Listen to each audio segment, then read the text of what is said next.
general recommendations that would. All right, you good now? From I'm hoping so. Okay. Goodness gracious. Schoolers, but no. That's what I was about to tell you. Mark called and said he couldn't get on either. I was like, oh, so then it's something definitely wrong because if Reese and you can't connect, then screens, is a problem. Then I walked. As soon as I opened the door, I seen a dude with an Xfinity vest on. I said, "Is there something going on with the internet?" He said, "Oh, I had to shut you guys down." What the matter? Like, what?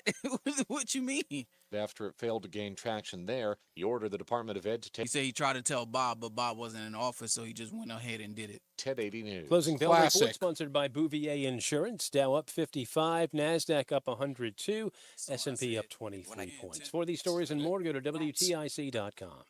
I'm John Silva, WTIC 1080 News. This message Do you know a veteran in need? After leaving the military, many veterans struggle to find their way home. Because to a veteran, home isn't just a place, it's an idea, a feeling. Nation's Finest understands the challenges veterans face. Through the VA's Supportive Services for Veteran Families program, we help veterans and their families struggling with rent, employment, and other housing-related costs. Today, Nation's Finest operates more than 30 locations in California, Arizona, and Nevada. For more than 50 years, we've helped thousands of veterans in these communities build happy, healthy, and purposeful lives. And our team is committed to supporting those who've served and their families for another 50. To get help, visit nationsfinest.org. And 10. 833-468-9676. That's 1-833-468-9676.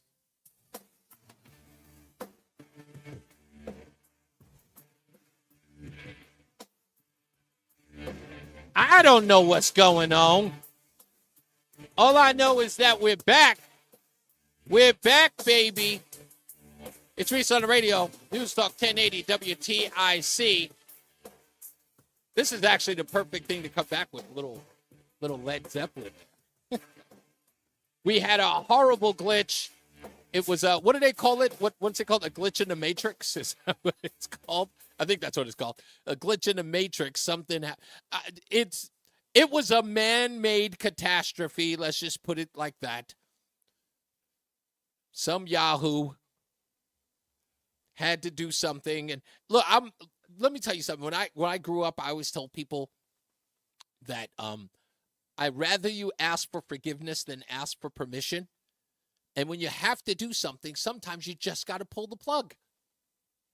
It's like, hey, there's nobody here. I'm asking questions. Hey, I need to do something. Is there anybody here that I can tell, hey, I need to do this? It may be catastrophic, but it needs to be done. Is there anybody here? And no one's there. And instead of sitting around waiting, you go, all right, screw it. You pull it anyway. And, of course, everybody goes nuts. And we're like, hey, man, what are you doing? It's like, hey, listen, I was looking for somebody to answer a question. I wanted to ask for permission, but nobody was there to give me. I made a power move, man. I made a power move. And I respect the power move. If the guy says, that's it, I'm doing it, hell come my way, I'll take the heat. I love that guy. That's the guy I want on my team. The guy said, I'm not going to sit around and wait for somebody else to make the decision for me. I got to get this done now.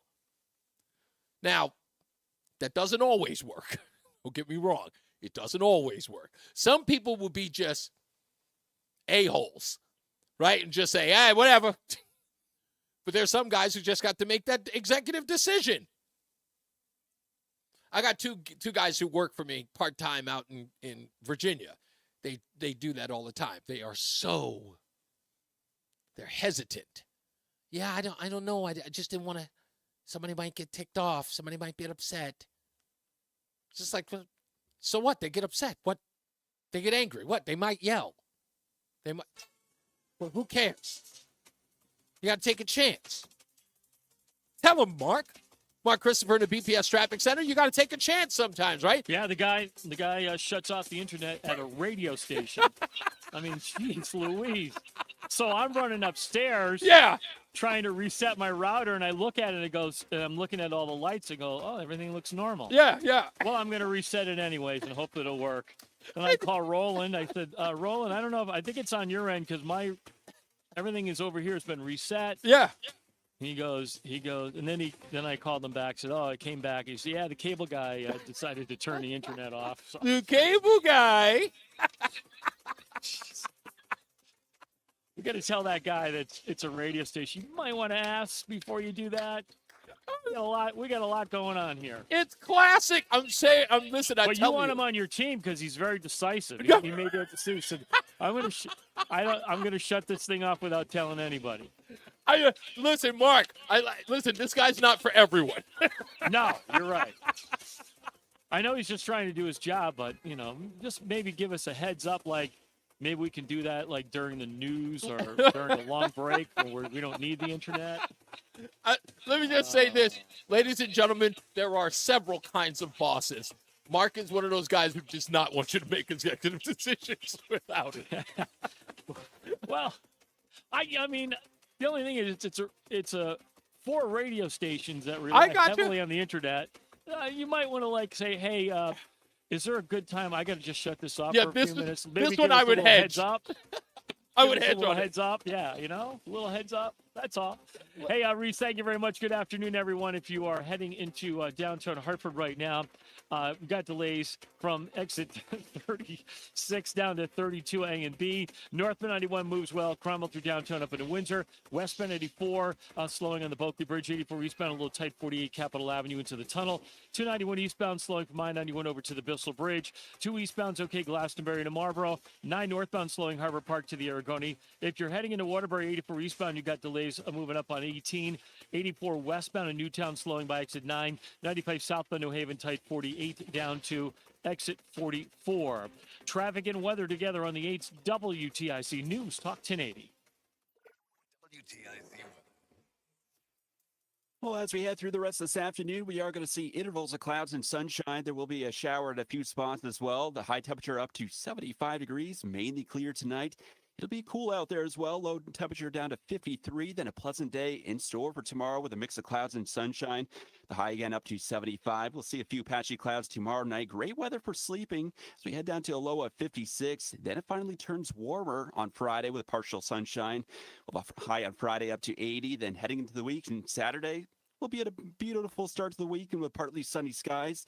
And the high Saturday up to 84. Right now it's 73 in Farmington, 77 degrees in Windsor, and 72 in Hartford. This is meteorologist Isaac Longley in the WTIC Weather Center. Do you know a veteran in need? After leaving the military, many veterans struggle to find their way home. Because to a veteran, home isn't just a place, it's an idea, a feeling. Nation's Finest understands the challenges veterans face. Through the VA's Supportive Services for Veteran Families program, we help veterans and their families struggling with rent, employment, and other housing-related costs. Today, Nation's Finest operates more than 30 locations in California, Arizona, and Nevada. For more than 50 years, we've helped thousands of veterans in these communities build happy, healthy, and purposeful lives. And our team is committed to supporting those who've served and their families for another 50. To get help, visit nationsfinest.org or call 1-833-468-9676. That's 1-833-468-9676. Baseball season is well underway, and so is the Fan Base Podcast. That's right, a baseball-only podcast. Started off as Yankees, Red Sox, but we talk about everything. John Senecal, Brian Shackman, that's me. Of course, you can listen to me Monday through Friday on Brian and Company, 5:30 to 9, but the podcast drops just about every week, and we talk about all things baseball. I try to find something to feel good about with the Red Sox, and John tries to avoid gloating because the Yankees are way better. Again, it's Fan Base, a deep dive into the greatest rivalry in sports. Hey, it's Eric Erickson. I hope you'll tune in to listen to my show every weeknight. 30 seconds. Here on WTIC News Talk 1080. I'll break down the news of the day, everything from national politics down to the battle at the local school board. I'm not going to give you the party line, no predictable red meat. I'll give you the truth, the whole truth, nothing but the truth, and what's going on in this insane world. I hope you'll join me. The Eric Erickson Show, weeknights 6 till 9 right here on WTIC News Talk 1080 and on the free Odyssey app.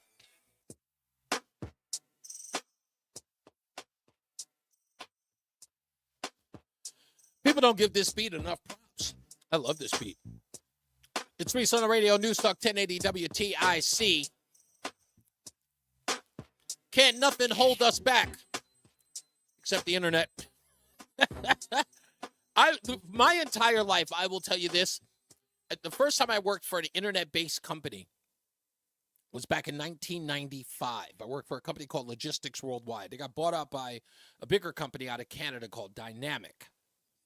And I remember the first time that our internet went down after all of our lives had changed from analog right to computers. And it was almost like we had taken all the, throwing the baby out with the bathwater. So when everybody transferred to the internet, all of our other stuff was just thrown out. It wasn't like we could go back to the archives, to the paperwork, to at least, sort of scrummage through stuff so we could find the old stuff. So it was gone. It was gone. And the internet went down. Never in my life have I felt so helpless, because it was just down.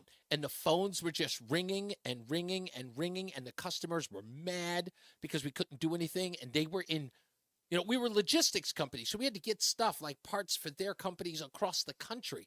But we couldn't do anything because we didn't have any computer service. We had nothing. We were just dead in the water. It drove me through the roof. I was so angry. We ended up getting over it, but I'll never forget that day. I just remember so many people who I didn't know yelling at me, angry at me, threatening me. It was really bad. 860-522-WTIC. Let's go to Matt in Bristol. What's up, good friend?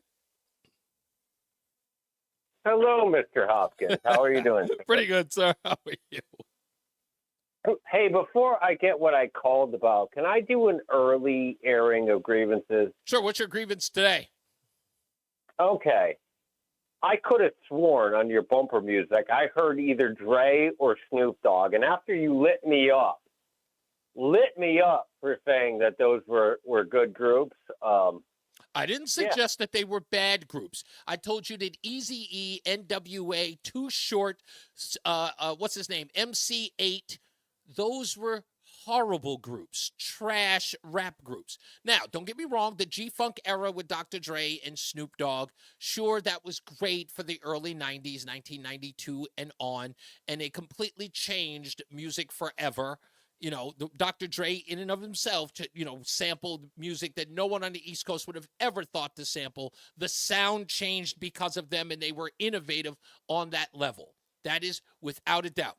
But you incorporated Eazy-E, who was the worst rapper to ever grab a microphone. He shouldn't have been allowed to rap Christmas gifts. That's how awful he was. All I'm hearing is, yes, Matt, you're right. That's all I'm hearing. Okay, yeah, right. Okay, what was your second thing? Okay, so it's so funny. You're talking about Biden and Obama at the DNC. Yeah. I was just having this conversation before your show with a Democrat that I know. Mm-hmm.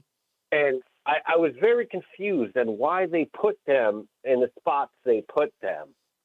Yeah, why early and so late? Yes.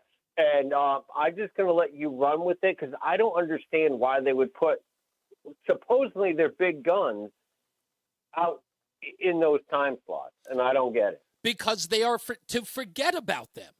You put them in early because, look, the objective here, right, is that you need hype.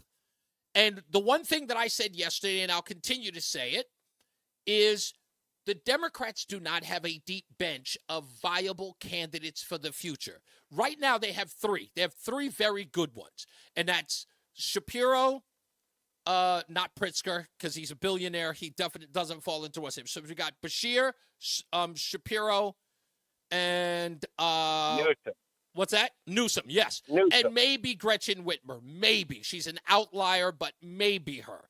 But the big three are Bashir, Shapiro, and what's him, and Gavin Newsom. They are the big dogs right now. Gavin Newsom better than all of the others combined. He's definitely the 28 candidate. So with that, and Gavin Newsom has decided not to speak, right? He doesn't want any attention on himself for this because he wants a clean slate for 2028. He does not want to be tethered to this campaign. That's why he was only there to give up the delegate votes. He was there for that moment, but he will not be speaking at the event. But he is the big fish in the Democrat Party. He's the future.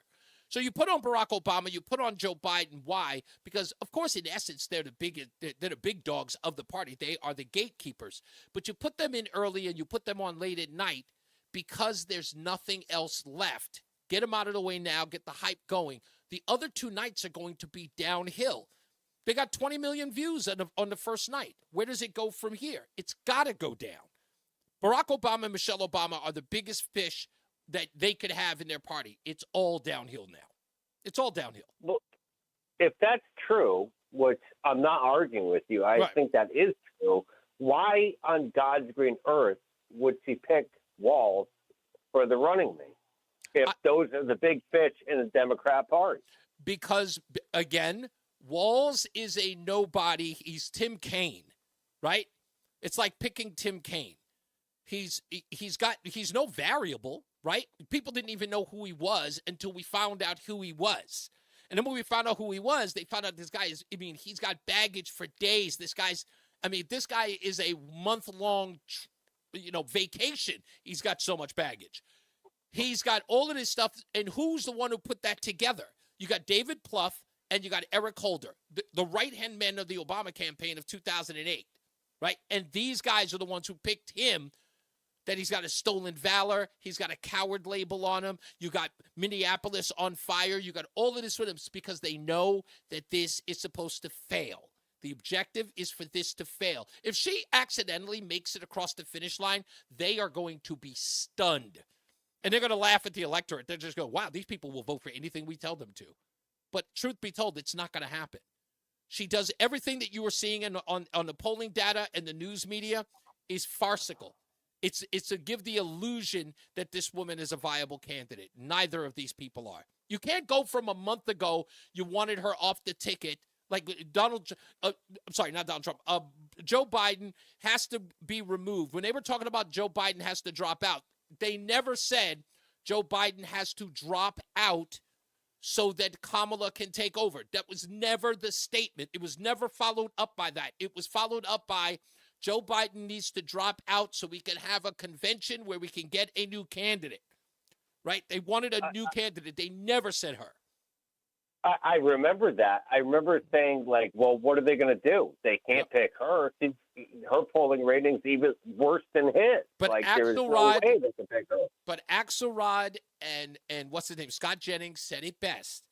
Scott Jennings probably said it before Axelrod, but I'll never forget what Scott Jennings said. It's like, you cannot tell me that the Democrat Party isn't stuck with Kamala Harris. You have the first African-American vice president who is supposed to be, in essence, supposed to be his heir apparent, and you don't make her the nominee, DEI is going to force the Democrat Party to make her the nominee. And that's exactly what they did. They couldn't oust her because then articles started coming out. Immediately after that was said, articles started coming out saying the Democrats have to choose Kamala. They have no choice. If they don't, they're going to lose black women. They said that. Black women would be lost. They had to choose. So why not just do an open convention so it's not them choosing, it's the public choosing, and then their hands are clean? I'll answer that question. This is my favorite part.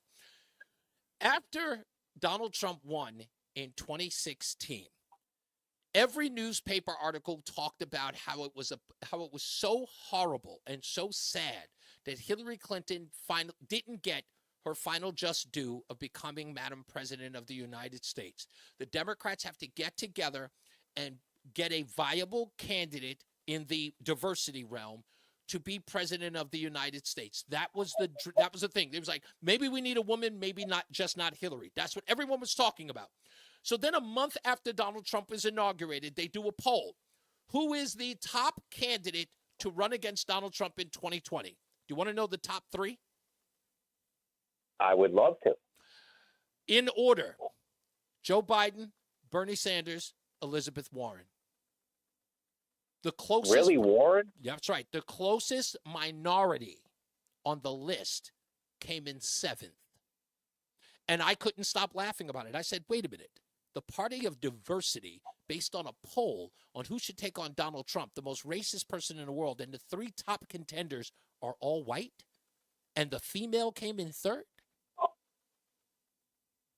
Well, that's always the Democrat Party. And that's They the talk reason about why. diversity, But that's the reason why they did not have a contested convention, because Kamala would not receive the votes. Gavin Newsom would. Wouldn't they rather win than play the game? Because isn't the game more for us, not for them? Oh, remember, look, they've got to have something to stand on. That's what that's the way they operate. They have to have something to stand on. It's not about winning or losing. It's about the agenda. Ask yourself, why does CNN continue to hemorrhage voters while they continue down the same road of being a partisan news network? It doesn't matter to them. The agenda is more important than revenue. The agenda is more important than being successful. They have a job to do. They will sacrifice jobs, reputation, everything to complete the job of the agenda, to push forward the agenda. But if they lose, which I'm hoping they will, isn't their agenda being pushed in the opposite direction? No. Then they'll just remember the agenda works in their favor if they lose. Why? Because then they get to continue with the mantra that the America is racist, bigoted, and homophobic. There you go. Okay. All right. Thank you. You got it, boss man. I love you. Let's go to Ralph in South Carolina. Hello, Ralph. Thank you for holding. Good afternoon. Couple things I'd like to discuss, if possible. Let's go, sir. First one is listening to Michelle Obama calling her and her husband black. And please correct me if I'm wrong. Was his mother white? His mother is white. So he is not black. He is a mixed race president. Am I correct or That not? is correct. And yet they push him as black. And when they sent, I believe, 50-something immigrants to Martha's Vineyard, where he has a $15 million mansion. Yes, he does. They didn't last 24 hours. Sure enough, didn't. The elites threw their butts off that island in a heartbeat. They had them gone in 7 hours.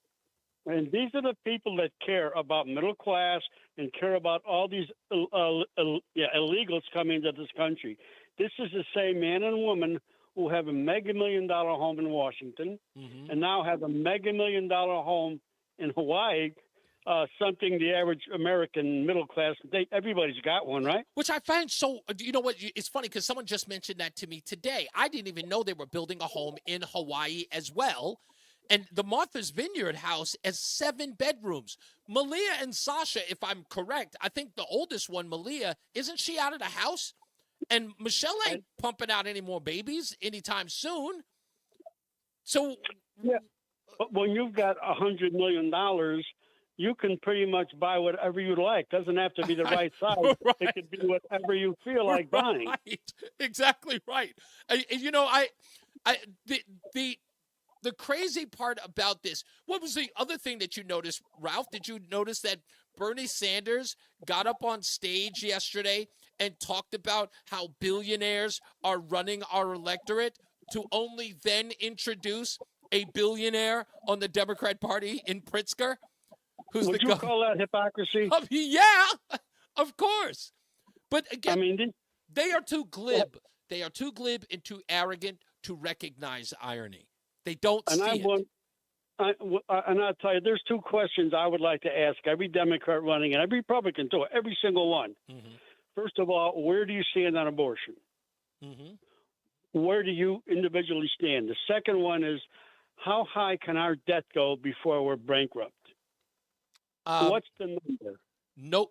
No further than we can become morally bankrupt. And then I should say there's one third one that I would like to ask every single one. Sure. After they make a comment, please show me your proof. I love that. Thank you, sir. Let's get to the BPS Traffic Center with Mark Christopher. How we doing, Mark? We back in the fray now? We're okay? Yeah, we seem to be okay. Things seem to be working. Just keep the cable guy, Jim Carrey, out of the building. And I'm going to keep needling you about this now that I know it's on you. I'm loving it. I was like, I made a mad dash upstairs to the what do they call it thing? Whatever. I don't know. The router or the router. Yeah, the router. Thank you. I'm like, okay, I'm gonna reset this. I reset it. Everything looked normal. I tried to connect, and nothing. So I was like, Do you want to hear something? Let me tell you something. It's on the Farmington end, not at my end. Let me tell you this. I'm going to say this to you. Do you know what you just revealed about your character? When you just explain what you did, you didn't immediately blame anything and everything else. You looked directly at yourself to make sure it was something going on at your end.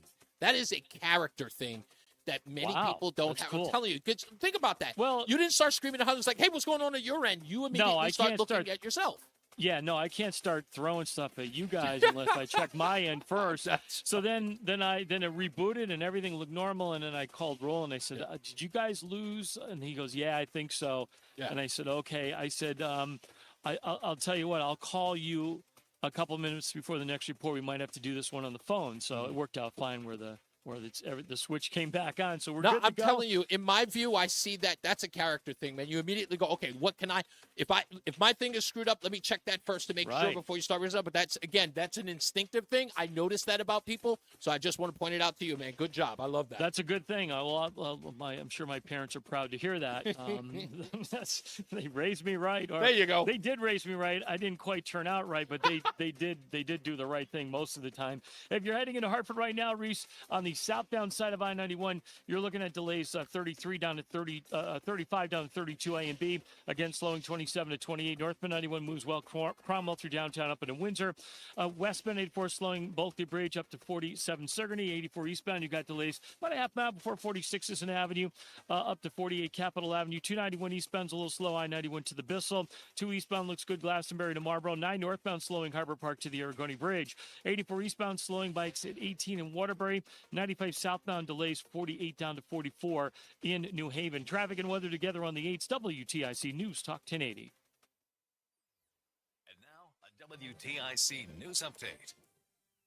It's 4:30. I'm John Silva, WTIC 1080 News. An infant was found dead in a bathtub in a vacant room of a Milford motel today. Police reported the find a little after 11 this morning at the Mayflower Motel. No word on how the child died. The Biden administration has approved Governor Lamont's request for federal aid in wake of the flood disaster from earlier this week.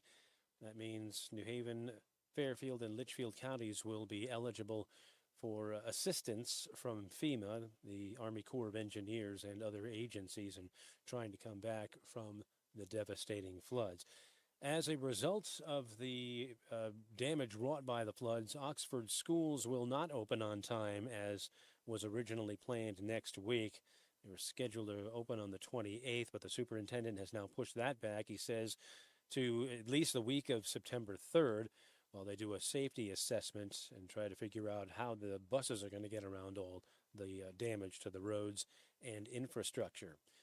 Cleanup operations are continuing across many other towns, too, as well as Southbury, Seymour, and Monroe, to name a few. Day 3 of the Democratic National Convention tonight in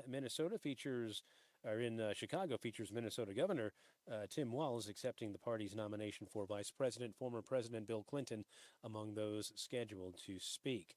Wall Street, the Dow finished up 55 points today. The NASDAQ gained 102, and the S&P was up 23. On the radio, the Red Sox lead the Astros in Houston 3-1. They're in the top of the ninth.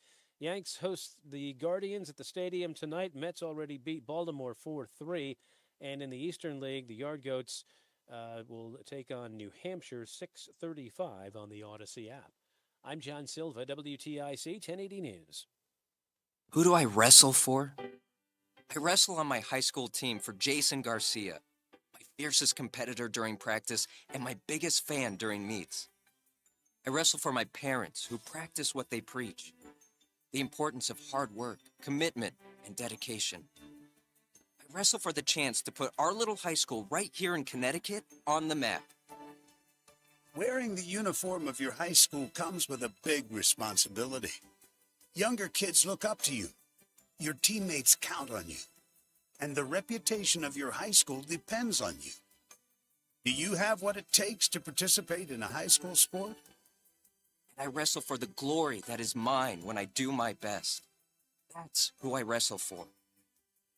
This message presented by the Connecticut Interscholastic Athletic Conference and the Connecticut Association of Athletic Directors. Most of us like to be out in the sun. Oh, a minute. Sunscreen and other safety measures are key to protecting your skin from aging and cancer. The FDA recommends using a sunscreen with a sun protection factor, or SPF, of 15 or higher. Also, look for broad spectrum on the label. That means both harmful ultraviolet A and B rays are blocked. UVA rays age the skin, UVB rays burn, and both cause cancer. But the perfect sunscreen doesn't count if you use it wrong. Don't need sunscreen on a cloudy day? Wrong. 80% of UV rays still get through the haze. Only use sunscreen at the beach? Nope. Anytime you're outside, UV rays attack the skin, so you need protection. And you have to reapply sunscreen every 2 hours. Remember, spectrum equals healthy fun in the sun. Visit www.fda.gov/sunscreen for more information. A message from the U.S. Food and Drug Administration.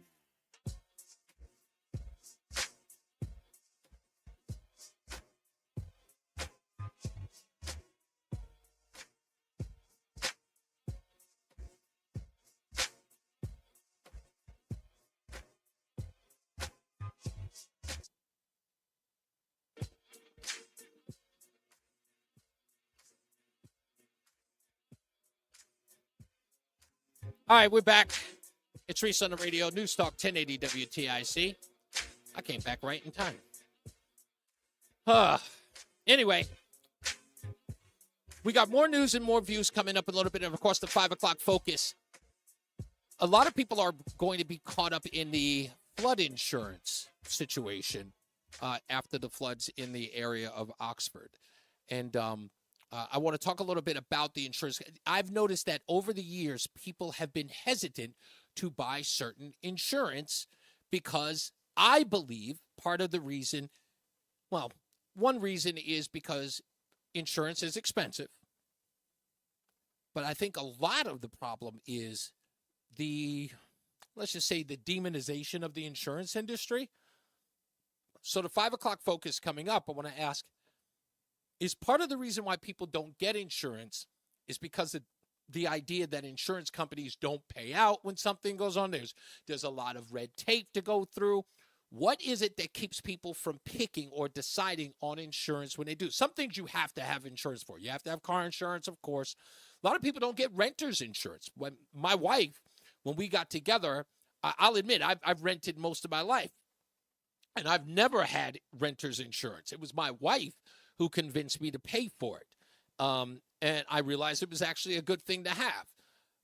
Even though we never had to use it, but the sort of need it and not have it aspect of, that really made a difference. So a situation like this, where flooding happens in an area you don't expect it to, but it does, and people are concerned about whether or not their insurance is going to make them whole again. Are the horror stories that you hear about that, are those the reasons why people are hesitant to get insurance where it matters most? Do you not get renter's insurance because of that? Do you not get the insurance when you rent something? Like, I know people, again, running a U-Haul, I get customers who will not spend $15 on the insurance for the truck, even though they're going local. They refuse to pay for that insurance because they think it's a ridiculous expense. And I'm just like, $15. Somebody's offering you $15 to insure the truck that you're driving in. You buy it. It's a $15 aspirin, so you don't have to deal with the headache. I found that interesting. Is that insurance companies at the Capitol looking to raise rates? Yeah, I do know that sometimes the insurance rates can be a bit much, but I kind of feel like they are a sort of a peace of mind deal. You are paying for something that is going to help you in the long run.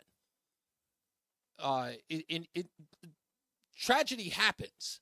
You don't know when it's going to happen, and there's something, there is something there to at least hold you over in the event that happens. So I want to hear from you. 860-522-WTIC. 860-522-9842. Insurance is the reason why people are hesitant to buy the insurance or to get insurance, because of the demonization of the insurance company. It's just too expensive. What are your reasons for not getting the insurance when you should? Let's get to the BPS Traffic Center with Mark Christopher. Hey, Mark. All right, Reese, thank you very much. Good afternoon to you. Good afternoon, everyone. Well, if you're heading into downtown Hartford right now, you're going to see delays 91 southbound from 35 down to 32 A and B, and again down by 28 northbound 91 Good Ride Kreml through downtown up into Winter. Westbound 84 slowing 56 Governor Street up to 48 Asylum. 84 eastbound delays from exit about a half mile before 46 Sisson Avenue into the tunnel. 291 eastbound slowing I-91 over to the Bissell Bridge as you head into South Windsor. 384 OK 2 eastbound to Good Ride Glastonbury to Marlboro. 9 northbound slowing from exit 22 up to the Aragoni Bridge. 84 eastbound Waterbury tight 17 to 18. 84 eastbound Danbury slowing 3 to 5. Again, 84 eastbound some tight traffic 10 to 11 in Newtown. South 95 New Haven slowing from 46 down to exit 44. Traffic and weather together on the 8's WTIC News Talk 1080. WTIC weather.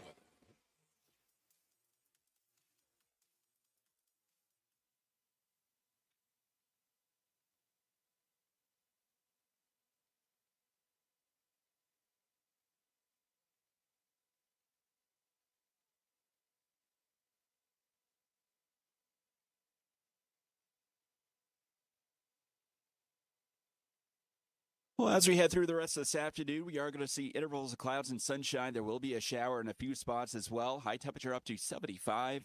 Then turning out mainly clear and cool once again tonight as we head down to a low of 53 degrees. Tomorrow turns out to be a pleasant day. We'll see a mix of clouds and sunshine once again, high 75. Patchy clouds tomorrow night. Great weather for sleeping with a low temperature down to 56.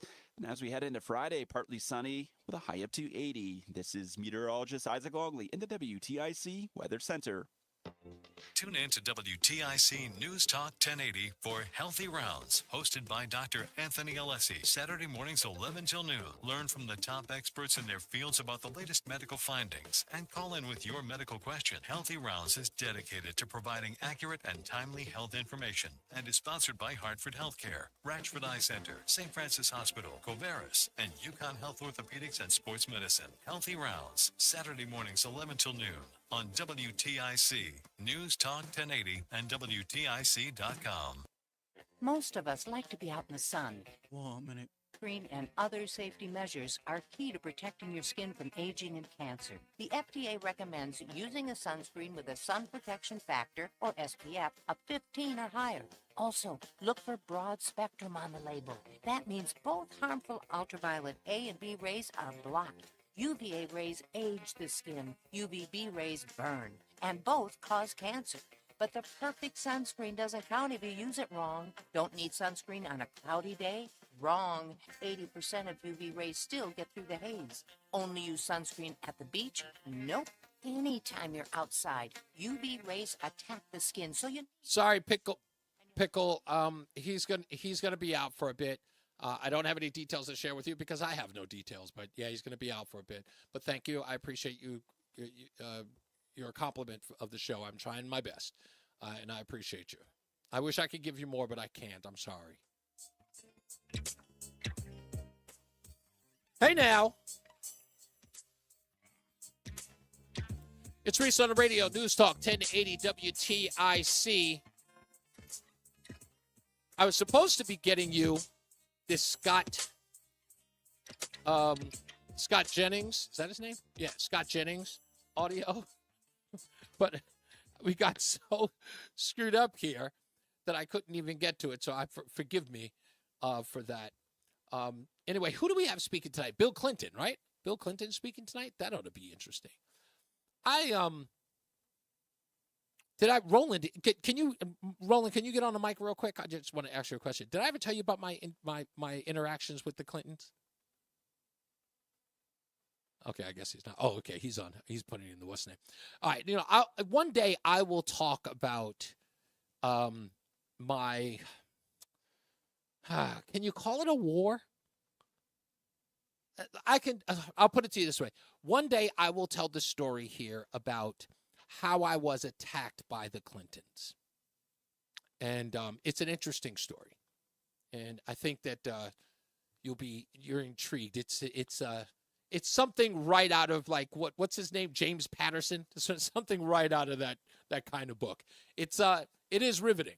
And it involves, I'll put it to you like this. It involves a big name, a very well-known and adored public figure in the comic book world. I'll just leave it there.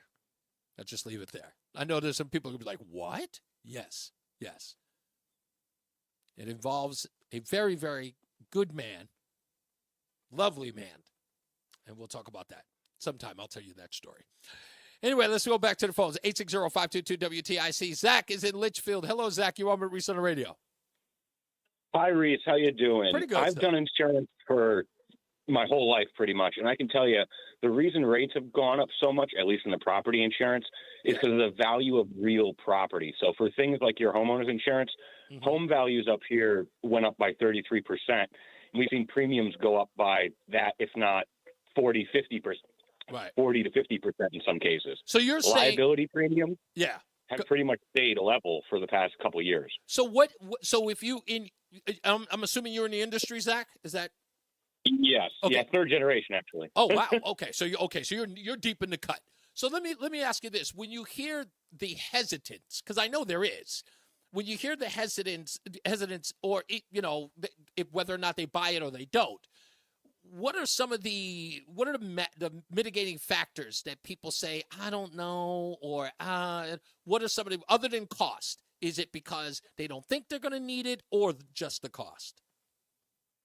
It's almost always cost, but in my situation, I do commercial liability. So for businesses, particularly small businesses. Right. So a lot of people will try to get their business asset covered under their personal liability policy. Wow. Particularly cars, automobiles. Yeah, so that's what people are doing now to try to save a few dollars here and there. Right. Do you think your industry is demonized by a lot of people? Yes, because a lot of people don't understand what they're buying. They buy a homeowner's policy and they don't look at their exclusions to see what's not covered. Who do you think does the more demonizing of your industry? People who have had insurance, thought they would be covered for something, and then are left holding the bag. Okay, so now, Zach, that's a great answer. I didn't expect that, because with that answer, let me ask this before I get deep in the weeds here. Does that in any way cause your industry to be introspective in any way? Like if the clients have the worst to say about the industry, does it make the industry go, okay, maybe we should change a little bit of that because people have some issues with the way in which we do business? Or do you guys just go, okay, they don't know what they're talking about. They didn't understand their insurance, and so we'll just keep plugging on business as usual. And I'm saying that to ask a question without getting into the weeds. If you're saying, did the people in the insurance business, I should say, do they look at it and go, hey, we need to boost our reputation with the customers a little more? Yes, but no. I feel like it's now with healthcare where companies are putting more onus on the customer to understand their own situation. Right. Especially since COVID, we've seen companies really stop holding people's hands. So if you miss a payment or you forget to renew, you're going to get one or two reminders and that's it. Whereas it used to be you would get phone calls and the companies would hold your hand more. Now it's really you have to be on top of it. Wow. Okay.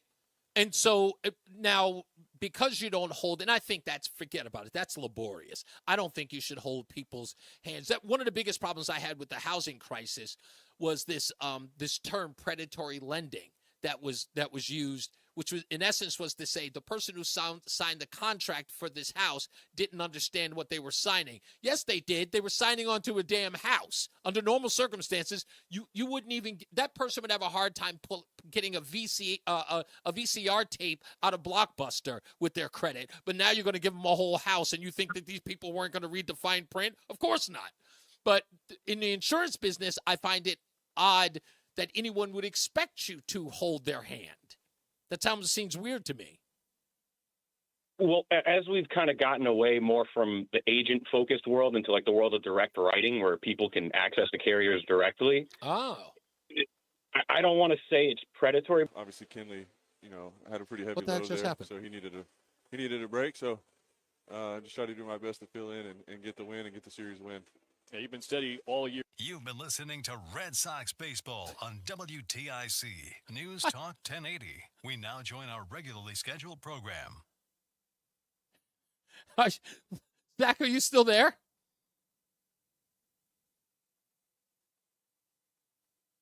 Okay, something happened this time. I'm assuming I'm still on. We're back on Maine. Okay, I figured we saw it. Do I still have Zach? I hope I still have Zach. Have him call back. Okay, all right, Zach, call back. That's an interesting question just to have.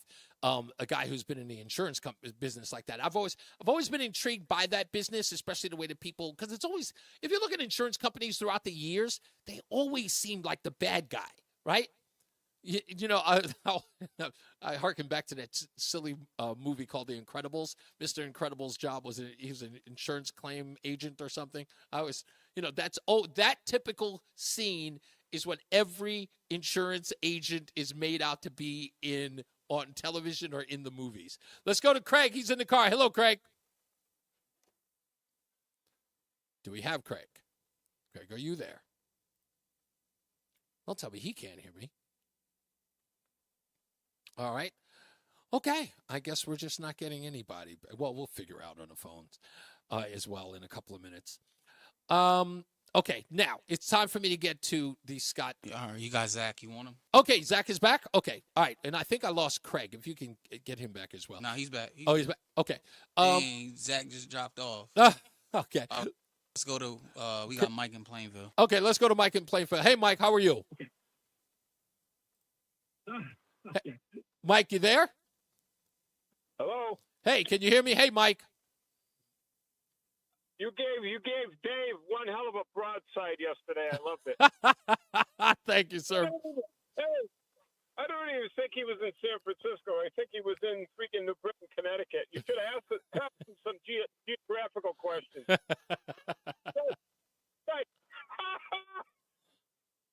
That's why I love your show.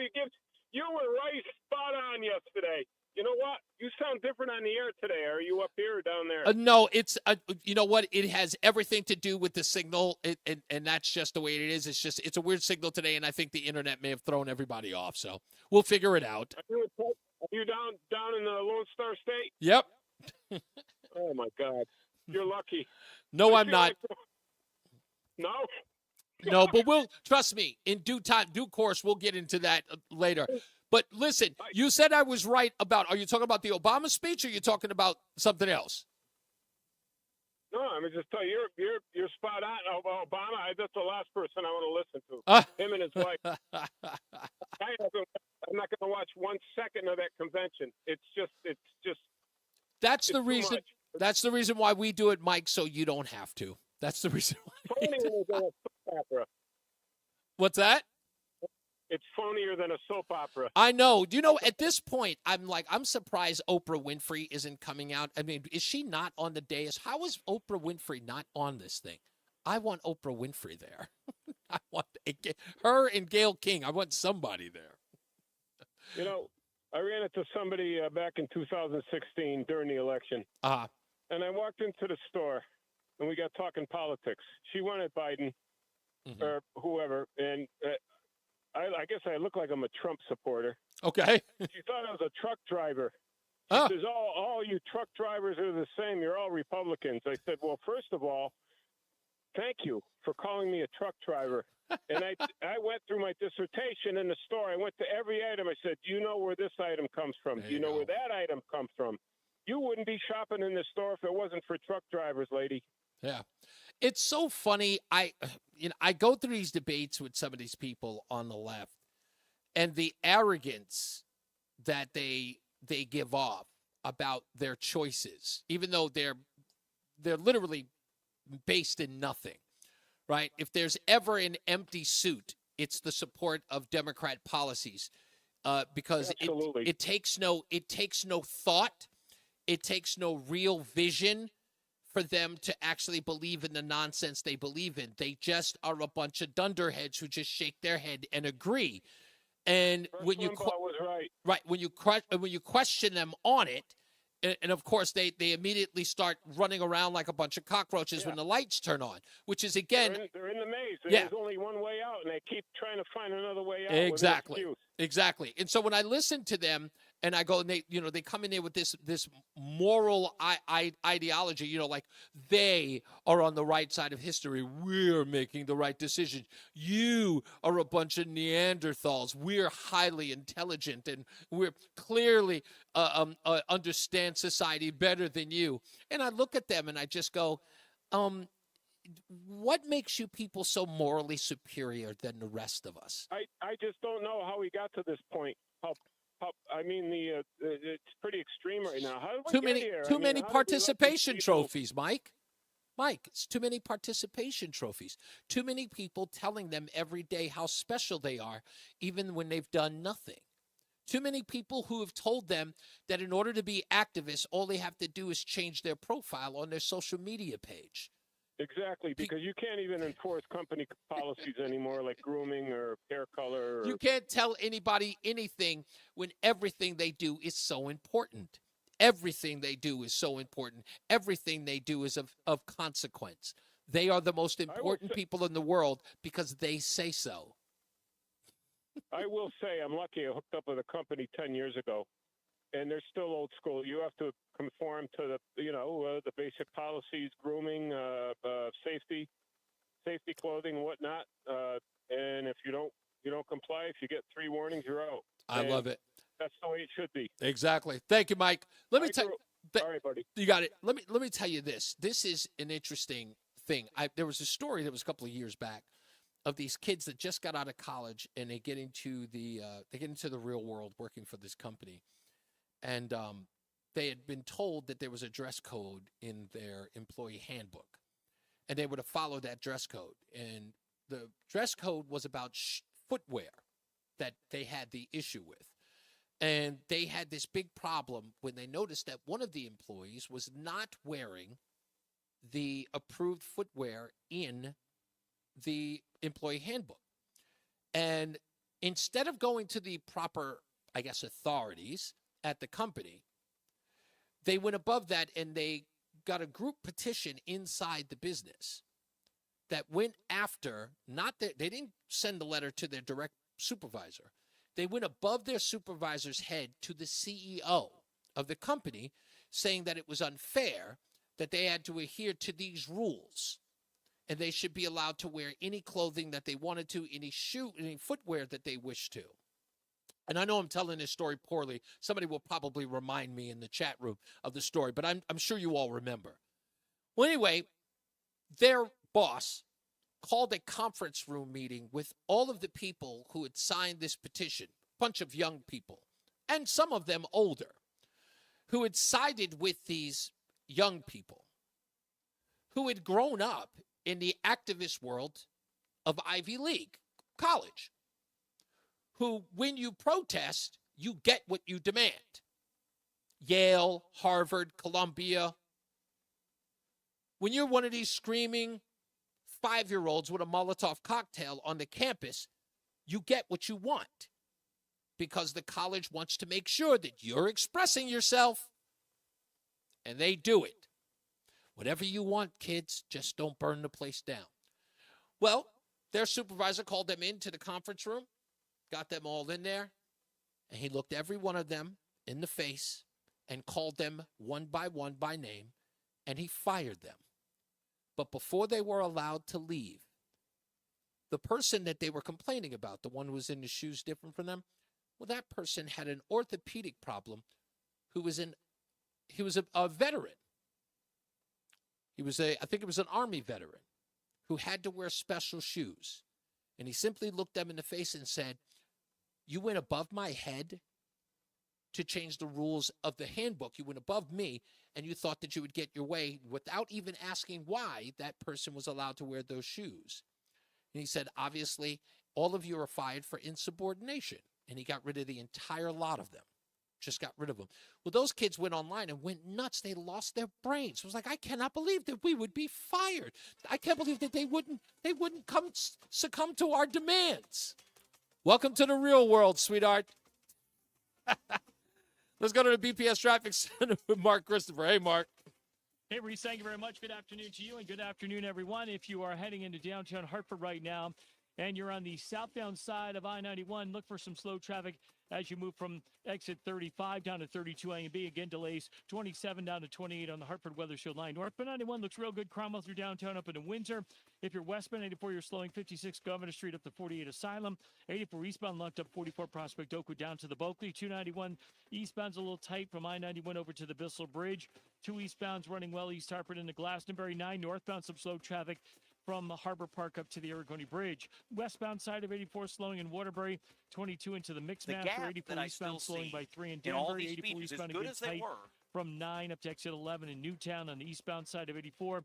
Southbound on the Parkway, look for some slow traffic now from exit 62 to 60 in Hamden. 95 southbound New Haven slowing from 46 down to exit 44. Traffic and weather together on the 8th WTIC News Talk 1080.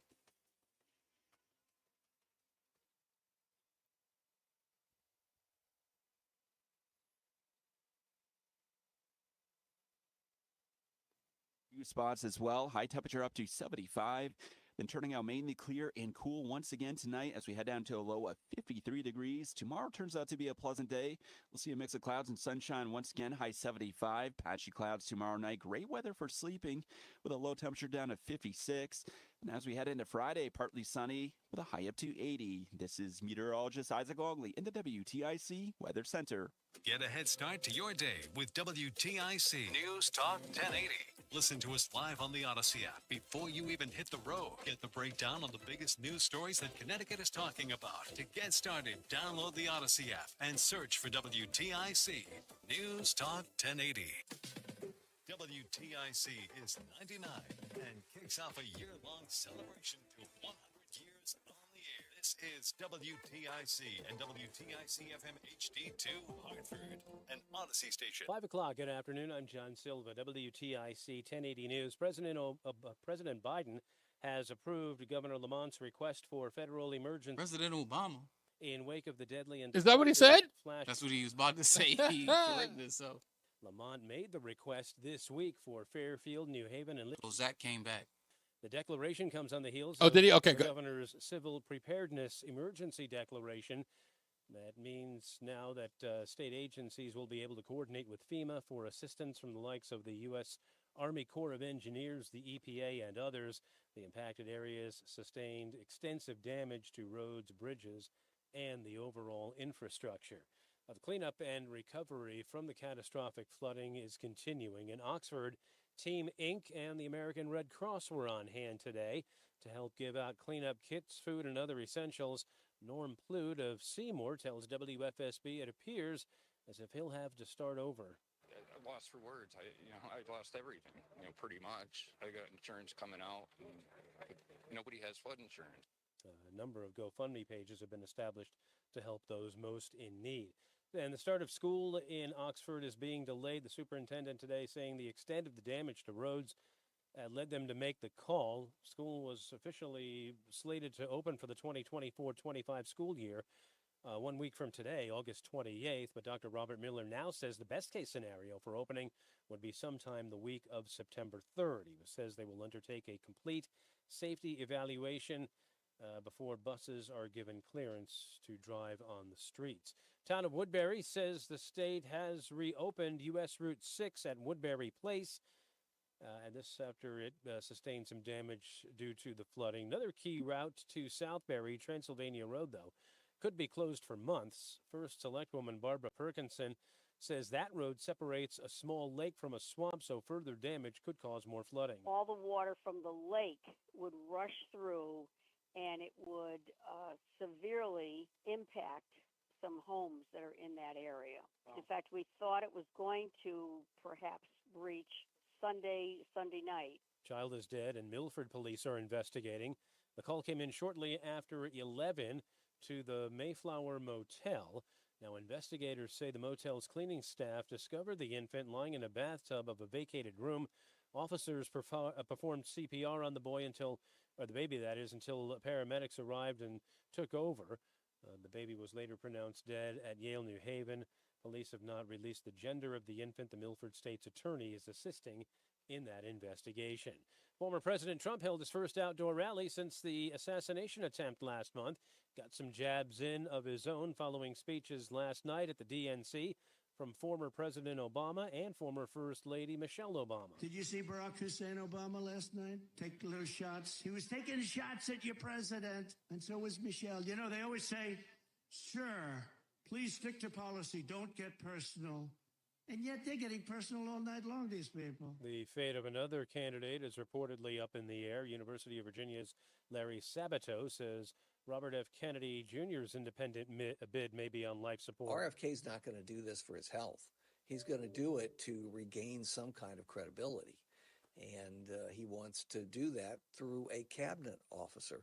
Gee, maybe Health and Human Services? He could be in charge of vaccines. That would be very interesting. Wall Street, the Dow finished up 55 points today. The NASDAQ gained 102. S&P was up 23. For these stories and more, go to WTIC.com. I'm John Silva, WTIC 1080 News. Listeners have been setting their watches Oh, minute. WTIC for years. We are known for our historic time tone, which first aired on July 4th, 1943 during World War II. And it is one of the oldest continuously broadcast interval signals in the world. It began when then sales manager Erwin Cowper suggested that V for victory could be used as an on-the-air time tone. In Morse code, 3 dots and a dash. The station manager, Leonard Petrocelli, refined the idea. Noticing the rhythmic similarities to the opening of Beethoven's Fifth Symphony, he worked out the musical notation and with the engineers developed our electronic victory tone. WTIC uses a GPS master clock system that activates the custom-built time tone generator shortly before the top of the hour, timed so the final tone occurs precisely on the hour. Listen for it at the top of the next hour. Cristino Kitchens is proud to sponsor this WTIC moment in history. And 10 coming in right after the drops. It's in remodeling. Cristino Kitchens can transform your bathroom or kitchen with stunning beauty as well as functionality. Visit CristinoKitchens.com. You're listening to Reese on the Radio, filling in today for Todd Feinberg on WTIC News Talk 1080. It's the 5 o'clock focus. It's the 5 o'clock focus. I'm focused, man. It's time for the 5 o'clock focus. Reese on the Radio, News Talk 1080 WTIC. And a 5 o'clock focus is about the insurance industry. What is it that makes you hesitant about getting insurance when you know that you need to have it? Is it because the insurance companies have been demonized so much? Is it the cost? Is that the majority of the reason is because it's just not affordable for you to sort of dole out that extra cash? As I said earlier, my wife she wasn't making a lot of money, but she paid for her rental insurance. And I knew there was rental insurance, but I would have never thought to use it or to even purchase it. But I remember the first time when we moved in together, she was telling me that I had to go over all of my equipment. And she was like, I need to break down the prices of all your equipment. And in my head, I'm saying to myself, I don't keep score of that stuff. And she was like, you have to go over it. And I'm like, for what? She was like, well, our renter's insurance, they have to know what's in the house. And I'm like, what? And she was like, yeah, we have renter's insurance, which of course shows how much on the ball I am. But I had to go in there and I had to itemize everything in my office and what it was worth. And I'll be honest with you, and I'll probably ask Zach. Zach, stay on the line because I'm going to ask you about this. It was probably not wise, but I lowballed on some of the stuff because of, the age of the item. Like I've got some speakers I've had for like 6 years, right? But they're good speakers. They're operable. There's no glitches, no, marks, no nicks on them. They're, I've got a couple of laptop computers, I've got DJ equipment, I've got PCs, I got lighting and all that good stuff. So I lowballed. I will ask Zach whether or not that's a good thing. Because I was just concerned that, how some people lie about the items that they have? You hear those horror stories about the guy who's tried to, tried to swindle the insurance company. I don't want to be that guy. I do not want to be that guy on the news talking about some insurance fraud. Nobody wants to be that guy. That guy always looks like Bernie Madoff. That guy always looks bad. Let's go to the BPS Traffic Center with Mark Christopher. No one wants to look like Bernie Madoff. There were people who changed their names, Mark Christopher, from Madoff. Do you know that? Because he was, he ripped so many people, he ruined so many people's lives that, you wouldn't want that name. Poor son took his own life. Yeah. Yeah. I'm like, when you hear that stuff, whenever it's money stuff in financial swindling, I stay away from that. I'm always concerned. Like, that stuff is heavy. Like, what's the guy who just went to for the Bitcoin guy? Sam Bankman-Fried. Right. Yeah. Woo! Oh, man, you know what? That stuff always catches up with you. Yes, it does. It always, especially now in the computer age, because they can track that stuff now so easily. Yeah, and that's the one thing that I say is like, it's not so bad that you're a thief, but when you steal other people's money, that's the part. That's what I'm like. That's a real low life thing to do, because when you affect somebody's lifestyle in a way, I'm just like, no, you don't want to get caught up in that. You don't want to have Bernie Madoff's name, and you didn't want the phone number 867-5309. A couple things you didn't want. If you're heading into Hartford right now on the northbound side of I-91, look out. Looks like there could be a problem 91 northbound by 2526. I can't see the problem itself, but I am seeing slow traffic approaching the Putnam Bridge, so look out for that. Southbound side of 91, slowing 34 down to 32A and B, again 27 down to 28 on the Hartford Weather Shield line. Westbound 84 is tied up approaching the Bulkley Bridge into exit 47, Sigourney Street 84 eastbound, locked up 44 Prospect Oakwood down to the Bulkley Bridge. Looks good east of the river. A little slow 2 eastbound as you move by exit 5 in East Hartford.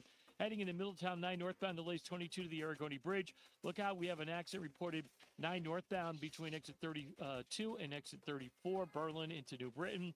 84 westbound in Cheshire, delays from 26 into the Mixmaster in Waterbury. 84 eastbound Waterbury, tight 17 to 18.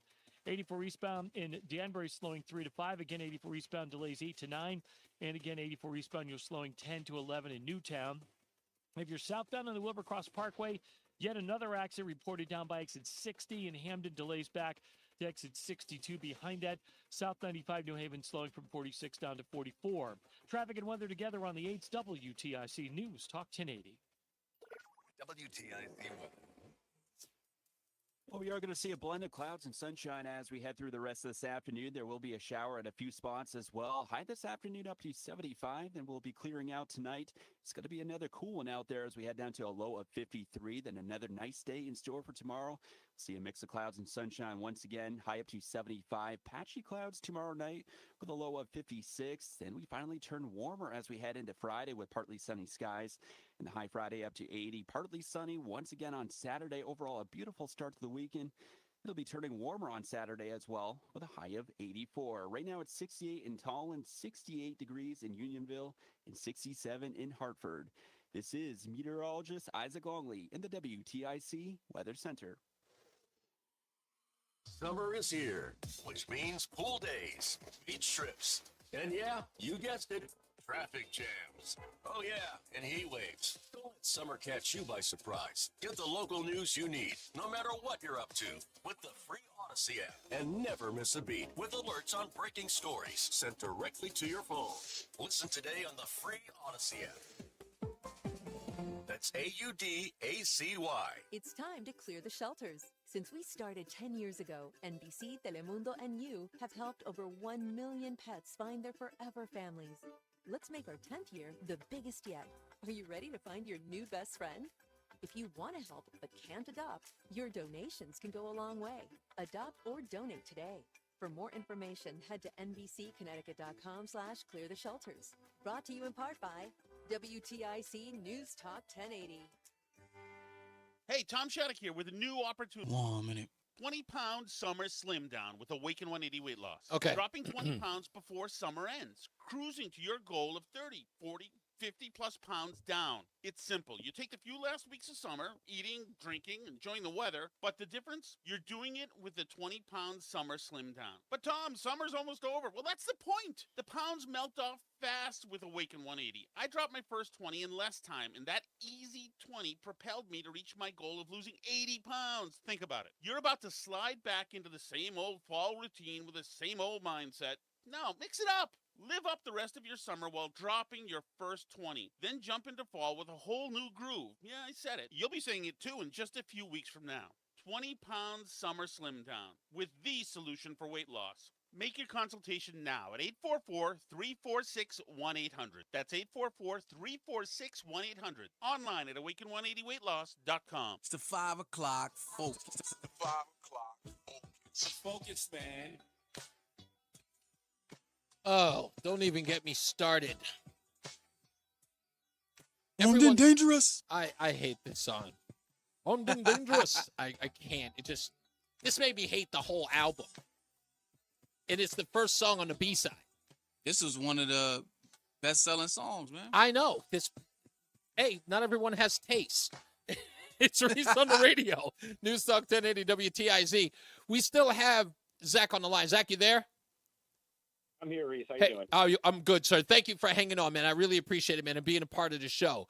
So this, and again, this insurance thing, when you hear about this, of course, your heart goes out to the people who are like, they didn't have insurance or their insurance doesn't cover every aspect of it because you never know. Do you, in the industry, do you ever find it where, let's say a particular insurance holder has this type, that type, but the type they needed in the catastrophe they didn't get? Do you get that a lot? Like the certain coverage? I get that a lot because that's more on the personal line side, and I do commercial. But Okay. particularly in this instance, flood insurance is kind of a tricky bugger. Yeah. Because you have to be in a federally mandated flood zone to get flood insurance.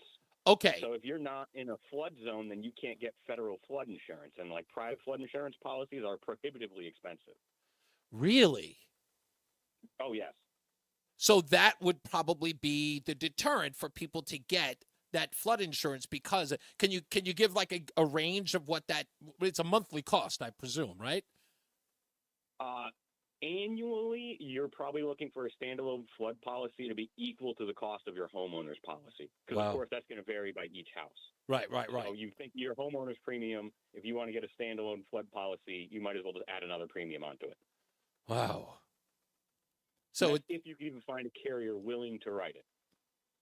so that's another obstacle that the insurance holder may have to deal with. It's like whether or not the insurance company wants to put that risk or take that risk. Well, the potential for loss is so high that they have to charge such high premiums that it doesn't make dollars, it doesn't make sense. Right. So that's why you have the federal flood insurance program.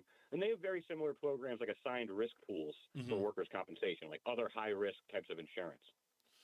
Wow. So again, maybe it's not the fact that people don't take it because of the industry being demonized or because insurance companies don't always cover everything.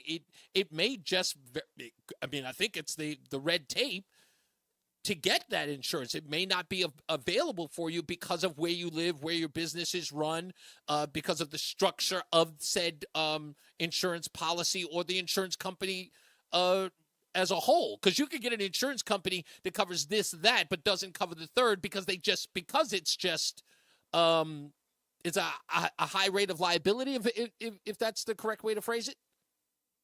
Yes. Like, I'll give you an example. A common exclusion on a homeowner's policy is groundwater intrusion above a certain point. Well, okay. So that would pretty much exclude all type of flood. Wow. Do you think that the people who live in the Oxford area, a lot of them are going to suffer a great loss, like they're not going to be able to rebuild or at least get some sort of compensation? From what I've seen, it seems like most of them didn't have coverage because they weren't technically in a flood zone, because the Little River wasn't part of the floodplain. So it's very sad, but it looks like as of right now, there's going to be very little recourse until, of course, FEMA steps in. I know they declared it a disaster zone. Right. So that will hopefully get the people some recourse. Yeah, but do you when you say, is it going to be like pennies on the dollar they would get through insurance, or do you think that somewhat will they be made whole, or at least would you say if you had to put it in a pie, would it be like 3/4 whole, 2/3? Like what would you say if FEMA has to get involved? I can't speculate. That all depends on the amount of money that FEMA gets allocated and how they tend to distribute it. Right. I don't want to put hopes in any listeners' Of ears. course. I would not say. I would say the prognosis is not very good. Ugh. All right. Well, we'll pray for them. Again, this is pray. Donate what you can. If you know anybody down there, please bring them clothes. Whatever you can do. Yeah, absolutely. This, you know what, and you're so right, Zach, because this may be one of those things where we may not be able to rely on the federal government. Everybody's going to have to pitch in. It is a small region, but a lot of people have been affected. But I think enough people are in this state where they can donate even just a little bit to make everybody whole, or at least get their lives back in order. You know. That would be the hope. I mean, let's try to take care of our neighbors here before it might take a year or two before the feds do anything about it. Yeah, so. That's true. Yeah, you may have to step in. It's one of those things. I think, truth be told, bureaucracy is going to be what it is, and I think human interaction or just neighbors taking care of neighbors works a whole lot faster. Because people have a tendency to give, even during hard times. They do find, they'll scrimp and reach deep inside those couch cushions and find whatever it is they can. And I always tell people, don't think that because you only have a pocket full of change to give, that's not worth giving. Every little bit counts. Don't, to give a dime to, give 10 cents to 10 million. It doesn't matter what you have in your pocket. Give if you have it. So, don't waste any time. I hope maybe we should I'll talk to somebody here. Maybe we should do something, see if we can get a relief going on for them. I know people have got GoFundMe pages going on, but there's, a lot of people don't know about those. That we should probably do something on a grander scale to get those people some help. Because the way you put it, Zach, if they have to wait, nobody should have to wait that long to get their lives back in order. That could be crushing. I'm honestly surprised we're not seeing more because, Connecticut was the insurance capital of the world. Yeah. I'm amazed we haven't seen some of the big companies, roll out trailers and give out blankets or cook some chickens, do anything. Yeah. Yeah, that's a good point. And that is a good point. All right, we'll pray. Thank you, Zach. I appreciate you spending the time, man. Thank you, Reese. Thank you. And thanks for calling in. Do we still have Craig on the line? No? No? Okay, we'll go to Jeff in Marlboro. Hello, Jeff. You're on Reese On Radio. How are you, Jeff? Hey, Reese. I heard the little ding, so I know I'm on. How you doing, sir? All right. How about you, buddy? Trying my best, sir. Trying my best. All right. Oh, I get called sir. I like that, too. So insurance, just one of the funny things is whenever I rent a car, I always buy that, like, $5 a day insurance. Yeah. Yeah, because you can turn that thing back to them on the back of a flatbed as a burning molten mass of junk and say, "Here's your keys," You took me back to my first time going to visit my wife's parents, and the guy asked me if I wanted to take the insurance, and he convinced me to take it. It was $15 a day, and he said to me, "Sir, with this insurance, you could walk up to my counter just holding the steering wheel, and you'd be covered." And I thought that was great. I said, "Yep, I'm getting that." That's pretty much the deal, man. And it's like, it gives you a lot of peace of mind, Yeah. But the other thing was I got to pick a bone with you. Sure, good. Eazy-E. Ugh. He's awesome, man. What's wrong with you? Apparently, I'm the only person with hip-hop taste around here. Eazy-E is one of the worst rappers to ever touch a microphone. He had to. Did you? Yes, he did sound great. He did sound great. But they had to coach him through every rap line. It's like everything was like, "I'm Eazy-E." Cut. Your next line is, "I'm the greatest rapper." And I'm the greatest rapper. Cut. That was Eazy-E's rap style. That was his whole rap style. I mean, I don't even care about that. I mean, they did a lot of live shows. He wasn't like that. Well, no. Once he learned the lyrics, one of the things that they criticized, no, I don't want to say criticized. They shouldn't say that. One thing that they noted in the documentary about Eazy-E, not the biopic, in the documentary, was that Eazy didn't have a rhyming rhythm. Like, he had never done that before. he had to be coached through it because he didn't have a natural flow. Ice Cube, who wrote everything, had to sort of teach everyone how to flow with the lyrics because, some of the guys didn't know exactly how to do that. He's sort of like a poet, Yeah, MC Ren knew how to rap. Ice Cube knew how to rap. Eazy-E did not know how to formulate those kind of raps. So when they had this stuff written for him, they would tell him how to recite them. So he had to commit them to memory. But you're right. When they were on stage and they were doing live, of course, once he committed them to memory, he knew exactly how to do it. But he was. You ever listen to any of those records he did with, after NWA, obviously, he collaborated with like BG Knockout and Gangsta Drayster and a lot of other guys. And like, those are great records. I never heard any of those, but you know what? I believe that contempt prior to investigation is a sin, so I will listen to them. And if they are good, I will let you know. If they are trash, I will destroy you on this microphone tomorrow. I love them, man. Growing up, I'm a white guy from the suburbs, and growing up, the only thing I liked NWA when I was younger. And then when they split, I just loved Eazy-E, and I just kept listening to him. People don't realize that, Eazy-E tapped into something in the suburbs that hip-hop wasn't doing. Hip-hop is, coming from the East Coast, hip-hop was just for the inner city kids. It was their music, their language. It was for them. And that's who they spoke to, and that was who they spoke about.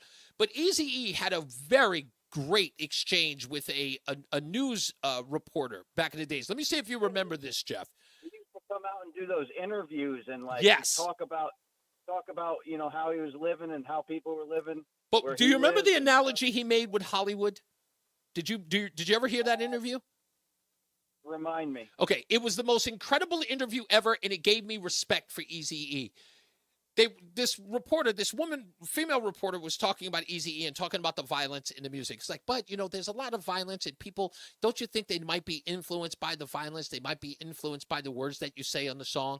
And Eazy-E turned around and looked at her and said, Arnold Schwarzenegger, Jean-Claude Van Damme, and Sylvester Stallone are the biggest action stars in the movies. And they kill about 100 guys per film. And you never hear anyone asking about whether or not their murders on the film influence others to violence. They only say that about rap music. I do remember this. And my jaw dropped because I had to look at it and go, no, you know what?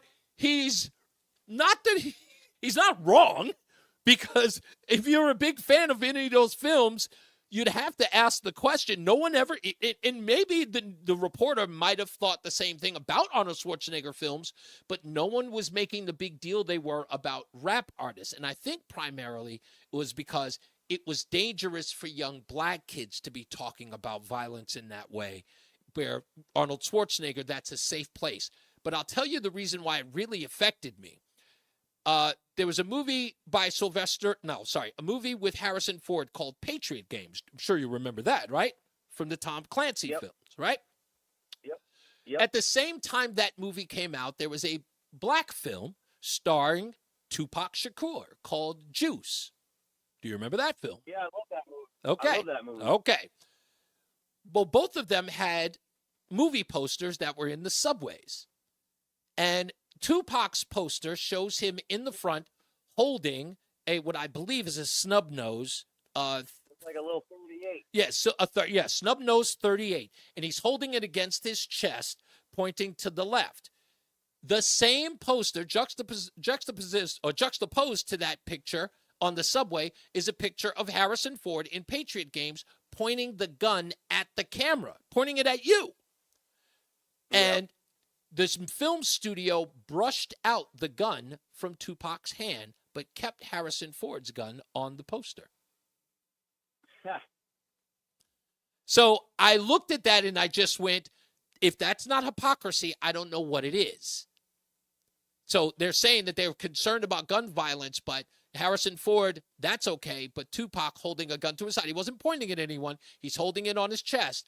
And that is offensive. So I always thought that was a brilliant sort of breakdown from Eazy-E to say, you guys don't have any problem with violence when it's them, but when it's us, you've got an issue. So, and I, like I said, I give him props because he did make a valid point. And they left him alone after that, with the exception of, all of the other FBI and, what was it? The FBI investigations and the free speech stuff against the 2 Live crew, which, by the way, they should have lost that. Thank you, man. Let's get. I mean, they did that to heavy metal too. So. Oh yeah, they did it to everything. Alan Tipper Gore. Let's get to the BPS Traffic Center with Mark Christopher. Mark, were you an Easy fan? Easy? Not really. Yeah, I didn't think that was. I didn't think that was. Not really. That wasn't my thing. I just thought that their stuff was just really over the top. I was just like, what did he say? Why is she that? There's a lot of that stuff going on. And you're saying there was a lot of editing between the takes? Yeah, he would they would tell him to say one line. He would just, I'm Eazy-E, cut. And they're like, next line. Eazy-E. Yeah. They'd have to, okay, now do the next line. Exactly. That was the way the whole album was recorded. Can you imagine? They must have been in the studio for days on one song. Seriously. I mean, most of these guys can just come in and bang it out in no time. I've been in the studio with a lot of these guys who come in and they just rip right through it. And some producer will just tell them, okay, do it another time just because we have to make sure it's absolutely perfect. Right. I was like, that sounded great. It's amazing because think of the memory. And they're not even thinking. This is just coming from the heart. So they have it down, man. They have it down. Well, Reese, if you're heading into Hartford right now, we do have a problem in Wethersfield. It's 91 northbound 2526 at the Putnam Bridge exit. We had an accident on the left shoulder. They pushed it off to the right shoulder now. Delays almost back to 23 West Street and Rocky Hill behind that. Southbound side of 91, you're going to see some slow traffic getting by 33 down to 32. Again, delays from approaching exit 27 down to exit 25 SNN. I'm sure rubbernecking at that northbound accident. Westbound 84 tied up approaching the Bulkley Bridge in East Hartford up to 47 Sigourney. 84 eastbound's locked up from exit 44 up into the downtown tunnel down to the Bulkley Bridge. 2 westbounds tight in East Hartford, exit 4 to the 84 west merge. 9 northbound a little slow at the Aragodi Bridge in Middletown. Westbound 84, you've got delays Cheshire 26 into the Mixmaster. 84 eastbound Waterbury slowing 17 to 18. 84 eastbound Danbury tight 3 to 5. 84 eastbound in Newtown, you'll slow from 9 up to exit 11. Heading southbound Parkway, delays in North Haven from 62 down to 60. 95 southbound New Haven tight from 46 down to exit 44. Traffic and weather together on the 8th WTIC News Talk 1080.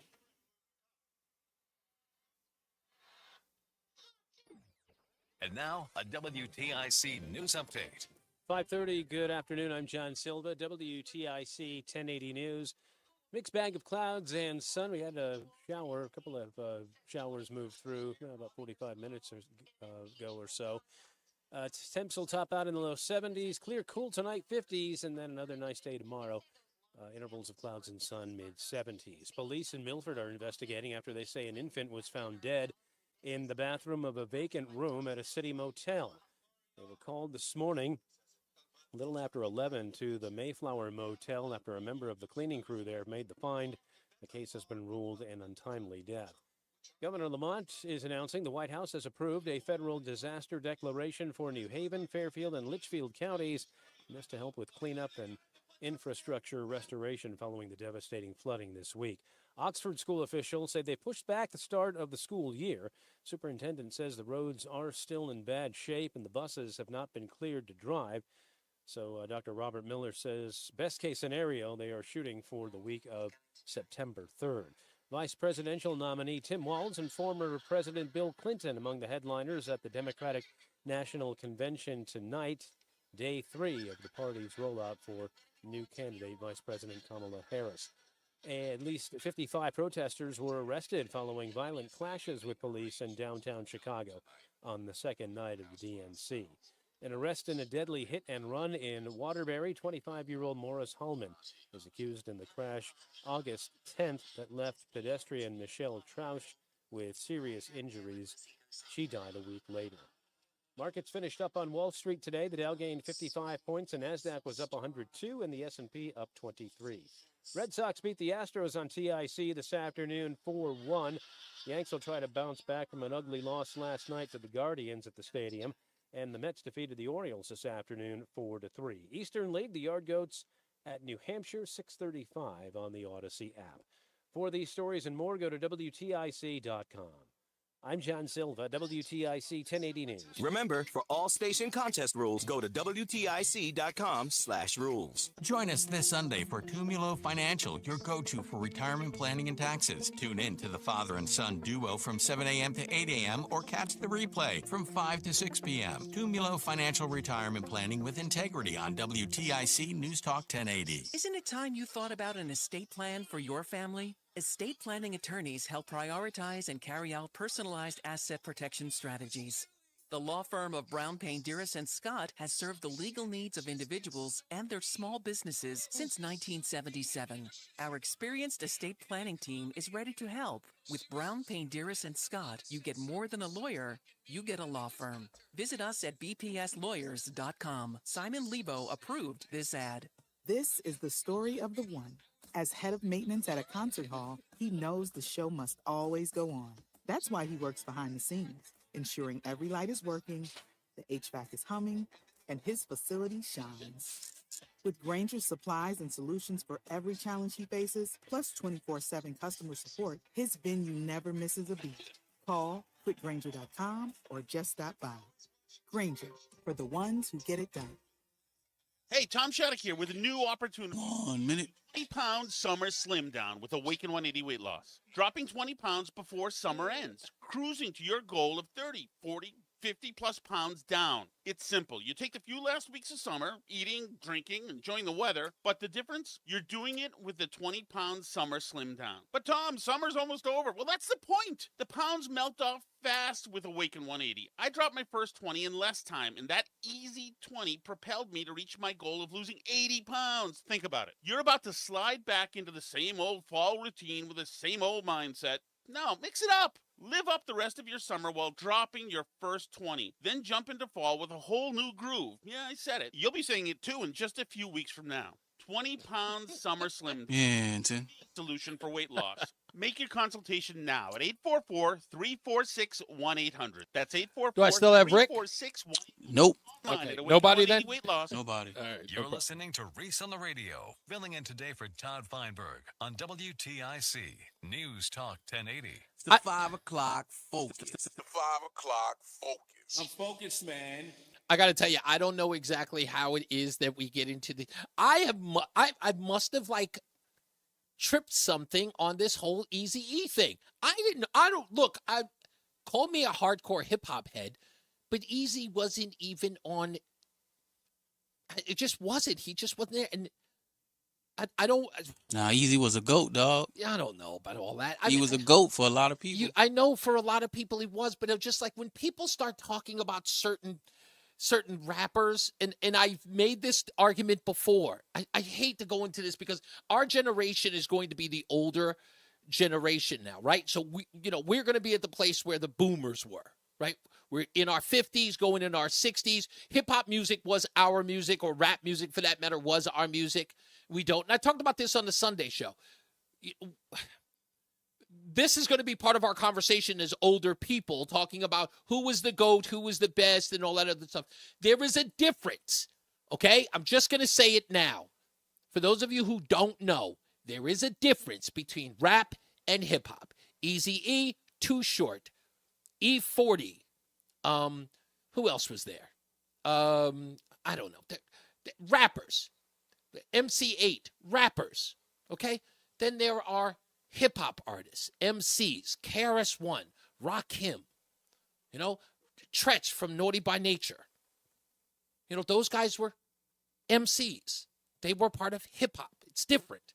We had rappers on the East Coast who were just not that gifted, but there's a difference. LL Cool J, hip-hop. Run DMC, rap.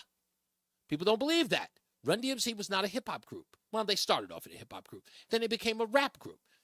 I'm sorry, once you come out with Rockbox, you're not a hip-hop group anymore. Okay? They completely lost me with the Rockbox thing. And then Walk This Way, as many people talk about it, as like how much that changed hip-hop forever. It didn't. It brought rap into the forefront. I will never be a fan of Walk This Way. Walk This Way is Walk This Way. Walk This Way is technically the reason why I got married the first time. That song will always be the bane of my existence. But I'm not going to get into that today. But it's not hip hop. There's a distinction. You know hip hop when you hear it. Nas is hip hop. Jay-Z is rap. There's a difference. Jay-Z's first album, hip hop. The Blueprint, hip hop. Whatever that is, other nonsense after that, rap music. There's a difference. They're not all the same. I don't think anybody can argue with me about that, but they'll try. Let's go to the BPS Traffic Center with Mark Christopher. Tribe Called Quest, hip hop. Yeah. Hip hop. Yeah. It's all hip hop, man. No, it's not. I'd like to do my traffic report too. Thank you, Nas. What'd you say, Mark? You only need one mic to do your traffic report? That's right. One mic. God bless Mark Christopher. Biggest goofball on the planet. Here we go, guys. Southbound 91 heading into Hartford. Got a little slow traffic, 33 down to 32 A and B. Again, you're slowing as you move down 29A down to exit 28 in Hartford. Northbound side 91. Got an accident on the right shoulder by 25-26 for the Putnam Bridge. Got delays back to exit 23, West Street and Rocky Hill behind that. Westbound 84 slowing, approaching the Bulkley Bridge in East Hartford up to 48 Asylum Street. 84 eastbound locked up 44 Prospect Oakwood to the Bulkley Bridge. 291 eastbound to 384 eastbound moving well. 2 westbound slowing in East Hartford exit 4 to the 84 West merge. Quiet Middletown. Waterbury westbound 84 delays 26 at Cheshire up just prior to the Mixmaster. 84 eastbound you got delays 17 to 18 in Waterbury. 84 eastbound Danbury slowing 3 to 5. 84 eastbound slows again in Danbury 8 to 9. More slow traffic 10 to 11. 84 eastbound in Newtown. Southbound 95 New Haven tight from 46 down to 44. Traffic and weather together on the 8s WTIC News Talk 1080. WTIC. Well, we are going to see intervals of clouds and sunshine as we head through the rest of this afternoon. There can be a shower in a few spots as well. We'll have a high this afternoon up to 75, then clearing out tonight. It'll be another chilly night out there as we head down to a low of 53. Then high pressure remains in control tomorrow, setting us up with another pleasant day with a mix of clouds and sunshine. The high again 75. Then we'll see a few passing clouds tomorrow night, low 56. We finally turn out warmer as we head into Friday with partly sunny skies. The high Friday up to 80 degrees, and Saturday we'll see a mix of sun and clouds. Overall, a beautiful start to the weekend and really starting to warm up as well as we head up to a high of 84. Right now it's 75 degrees in Windsor Locks, 69 in Plainville, and 67 in Hartford. This is meteorologist Isaac Longley in the WTIC Weather Center. Don't just live with foot pain. Find the Good Feet store nearest you at goodfeet.com. Start your day with all the latest sports information. Matt Soroyce has updates from the Cordell and Cordell Sports Desk at 15 and 45 past every hour. Only on WTIC News Talk 1080. eBay Motors is here for the ride. 120,000 miles of night drives, daily commutes, and who knows how many. Are we there yet? Through countless fixes, elbow grease, and a new radiator, you kept your ride alive. With eBay Motors, you have over 122 million parts to keep it running. And with eBay Guaranteed Fit, they'll be the perfect fit every time. Plus, at these prices, well, we're burning rubber, not cash. Keep your ride or die alive at ebaymotors.com. Eligible items only. Exclusions apply. She posted about us just now. Celebrities can't get enough of Beyonce's bespoke skincare line. She has 147 million followers. How do we monetize? She needs a social media associate to help her with the hype. We should repost this. Do we need a hashtag? Indeed can help her hire great people fast. I need Indeed. Indeed you do. You can schedule and conduct virtual interviews all from your employer dashboard. Visit Indeed.com/credit and get $75 towards your first sponsored job. Terms and conditions apply. 1 minute. Hey, you. I knew I'd find you Got back in the same aisle. What are you looking for today? More fiber? More laxatives? More of the same ways to manage your constipation? Look, if your constipation with belly pain keeps coming back, you may have irritable bowel syndrome with constipation, or IBS-C. Ask your doctor how Linzess can help you get ahead of it. Linzess linaclotide is a prescription medicine that treats IBS-C in adults. It's not a laxative. It's a once-daily pill that helps you get ahead of your symptoms. It's proven to help you have more frequent and complete bowel movements and helps relieve overall abdominal symptoms, belly pain, discomfort, and bloating. These symptoms were studied in combination, not individually. Do not give Linzess to children less than 2. It may harm them. Do not take Linzess if you have a bowel blockage. Get immediate help if you develop unusual or severe stomach pain, especially with bloody or black stools. The most common side effect is diarrhea, sometimes severe. Stop taking Linzess and call your doctor right away. Other side effects include gas, stomach area pain, and swelling. Learn more at linzess.com or call 1-800-LANZESS. What's up, everybody? You know who it is. You know who it is. It's Reese on the Radio. Frederick Douglass of the 21st century. It's WTIC News Talk 1080. I was trying to get my ex-wife on the line. She is what I could only describe as someone who understands the insurance business better than anybody I know. But she dealt with medical insurance. But I didn't know this. Speaking of insurance, I didn't know that you could get this kind of insurance coverage. It's called disability insurance. Now, again, I'm in the dark, so that's why I can express my naivete for how many insurance policies there are. Because I openly admit I don't know. My wife takes care of most of those, but I've never heard of this one before. And let me break this down. I did try to call you, my dear. Just call the hotline, the number that you can see right there on the screen. And yes, I want you to call. So Roland, when you get Mary on the line, she'll I'll make sure I hang up on her. No. Yes. When she called it on the line. Anyway, disability insurance. Let me get to this. It says you might think that you need disability insurance only if you have a job involving dangerous activities. But most disabilities aren't work-related. Arthritis, cancer, diabetes, and back pain are among the most significant causes of disabilities, according to the Council for Disabilities Awareness. That's why it's wise to consider disability insurance as part of your financial plan. If you become sick or disabled, leaving you unable to work, disability insurance supplements a portion of your income. It typically replaces 40 to 70% of your base income and usually has a waiting period before coverage kicks in and a cap on how much it pays out monthly. Aside from qualifying for Social Security disability benefits, there are 2 main ways to get disability insurance. 1, group disability insurance through work, and 2, the individual disability policy that you purchase on your own. Okay, so on the line with us is none other than my ex-wife, Mary Hopkins, is on the line, and we're still good friends. How are you, my dear? I'm good, Hopkins. How are you? Yeah, so she'll refer to me as Hopkins for the interim. That's how she refers to me. I still feel like I'm in trouble for something. Hopkins. Right. No, that's when I say Edward. Yes. Yeah, don't do that again. Anyway, so Mary, you know the ins and outs of insurance. I'm sure you've dealt with disability insurance in your career, right? Is that? I have. I've had a little bit of only kind of disability insurance we ever dealt with was when someone got hurt on the job and there was, something happened. So, yeah.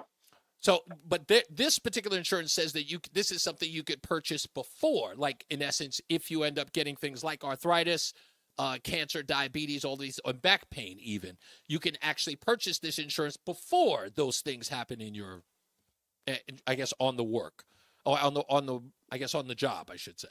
So I've never heard of it at all. So the insurance you dealt with was medical. Are you talking about like Aflac? Yeah, well, that's funny that you should say that. That was exactly what I thought when I was reading. This is, by the way, this is from Forbes magazine talking about the different types of insurance that you can purchase. Disability insurance, I had always thought was something that you got after you were injured, but that's what it explains here. It says that, you can actually purchase this type of insurance if your job provides for it before you actually suffer from a disability. So in essence, you could pay into it. So there's long-term disability and there's short-term disability, but your employer has to offer that. Now, there may be companies out there like Aflac that offer additional coverage for you in the event that something does happen. And even if you have short-term or long-term disability with your employer, you still get the AFLAC. And there's other companies that do the same thing as AFLAC does. I'm just using them because they're such a widely known name. Well, I asked the question earlier in the 5 o'clock focus. What was the purpose, or what was the most common reasons people would not get insurance or not get a certain plan with their insurance? What's your experience with that? That like people could get certain types of coverage, but there were some that they should get, but they refused to. What was your experience? Was it cost? Was it them not necessarily thinking they needed it? What would be the reason? What would be the breakdown for you? Most of the time, it would be cost, Mm-hmm. and I think that it runs neck and neck between cost and lack of knowledge. Okay. So, meaning if they're unfamiliar with the coverage, they would not get it because they don't know exactly the benefits of having said coverage? Right, and they don't feel. I'm assuming that they don't. I will just assume they don't feel like wasting money. Okay. Yeah. On something that they don't think or know that they would need. I mean, how do you know? You don't know. You can't tell the future. Right.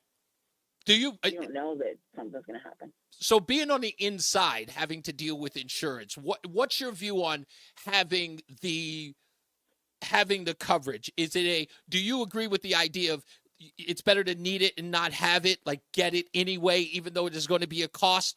Or do you hedge on certain things, buy the most important portions of the insurance and let the other stuff go to the wayside? Or should you just go full boat, grab it all? What would be your advice to someone if they were planning on getting insurance, let's say medical insurance for that matter? My advice to said person would be research the plans that you're offered in detail, because it's not laid out in layman terms. It's very difficult. Reach out to someone that you may know. You can reach out to me, and I'll be more than happy to consult with you. She is a consultant, by the way. And there needs to be research done, and then I think that when you pick insurance, it should be on an individual basis. It should not be some umbrella that everybody else is getting, because your situation is your situation. It does not apply to someone else's. So I think that you should research the plans that you're being offered, research and if you're going to research and call the insurance company, you can call the insurance company and say, hey, I need you to explain this to me. Right. So get two people, call once and then call again. Because when you deal with insurance and you deal with having to call insurance companies, you deal with people's interpretations of a script that they're reading. So let's say I call Blue Cross Blue Shield, right? Let's say I call Blue Cross Blue Shield and I say, hey, I need some clarification on such and such.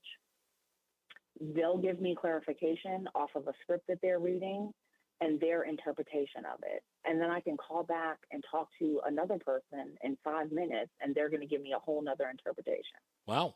Because it's left that way. It's so ambiguous. Do you think, I was talking about that silly scene, the opening scene of the movie Incredibles. I know you've seen it. And Mr. Incredible's working for an insurance company, and he's got that one woman who's trying to get a claim, and he's teaching her how to do it. What I've always noticed is that insurance companies in the media, and pretty much everywhere, has always viewed the insurance industry as this evil, entity that has no intention of paying for anything. They're going to, no matter where you go, any movie you go into, I think the movie Crash, Matt Dillon's character in the film, he was in a constant argument with the insurance coverage that his father was getting while he was suffering.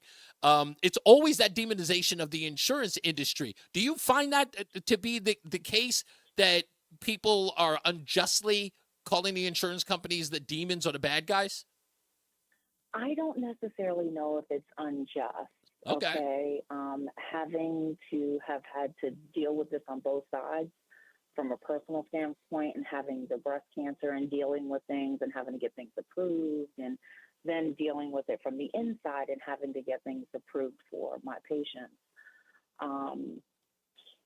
I believe that it is a lack of training. Oh. It's a lack of caring. When you say caring, you think that they deal with their customer. You think that they deal with customers as a number as opposed to a human being. And they do, and and you kind of have to, because if you don't, your workload, most people's workload is so much that they just have to deal with people. It's like like an assembly line, right? Oh, wow. But I also think that there's a huge lack of training, and I'll use my personal experience as an example. I'm sorry, I'm trying to walk outside because I'm sitting at my desk. Okay. I had to get a test done. I had to have some type of bone test or something, bone for the cancer.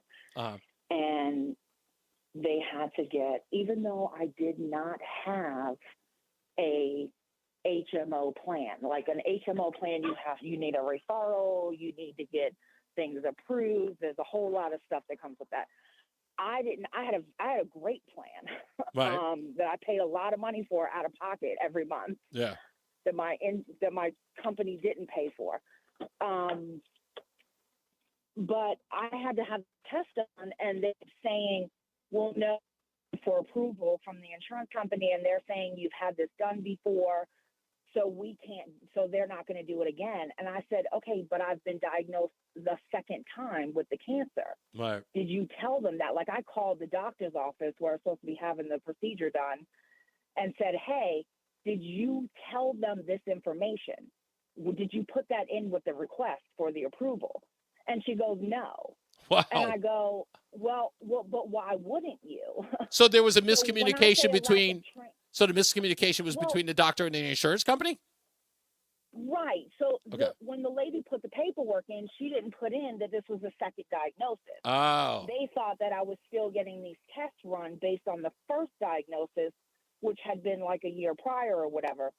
So you're saying And I say a lack of training, that's Right. what I mean. Right, because right. that person and a lack of paying attention to detail, that person and a lack of caring, because it wasn't that person, it wasn't their mother that had cancer, it wasn't their sister, their brother, them. I look at that. No, I get where you're saying, because of course it did, and you're taking that from a personal place because you kind of felt like there should have been a sense of urgency when you're trying to get something done and dealing with that individual, like somebody's life is on the line, I guess, for lack of a better word. Lack of a better phrase, it's like somebody's life is on the line. You have to take this with at least some sense of urgency, some severity. Level of severity. Yeah, I get that. That's why I said I wanted to know whether or not there was a demonization of the insurance company in a sense of they don't care.